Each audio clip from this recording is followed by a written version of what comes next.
ต่อ player pre player ទាំងអស់គ្នាតោះហ្នឹងឯង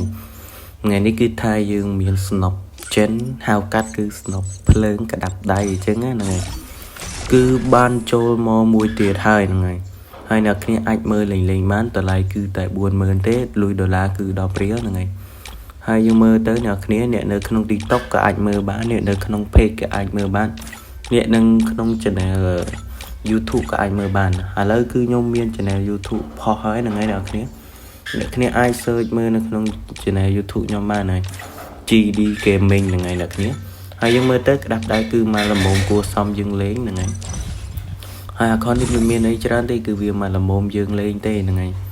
ហើយសម្រាប់អ្នកគ្នាណាដែលចង់បានឆានមកតាមណាក៏បានដែរណាតបទាំងអស់24ម៉ោងហ្នឹងហើយមិនថាតាម Telegram ក៏ខ្ញុំតបដែរណាហ្នឹងហើយតាម Telegram ក៏តបតាម Facebook ក៏តបតាម TikTok ក៏តបដែរណាអ្នកគ្នាហ្នឹងហើយហើយកុំភ្លេចជួយទិញម្នាក់មួយផងណាហ្នឹងហើយដើម្បីឲ្យខ្ញុំមានលុយទៅទិញ hero ល្អដូចជាមិច5 6ដើមតម្លៃ200ជាងនេះខ្ញុំយកមកលក់ឲ្យអ្នកគ្នាអញ្ចឹងហើយមើលទៅហ្នឹងតម្លៃគឺគួរសមទេហ្នឹងហើយឥឡូវយើងមើលអាស្រ័យតិចសិនមកហ្នឹងដែលស្អីនារីគេចង់មើលច្រើនអញ្ចឹងហើយខ្ញុំមានតែច្រើនទេគឺមានតែប៉ុណ្្នឹងហើយវីដេអូអញ្ចឹងអ្នកគ្នាបាយមក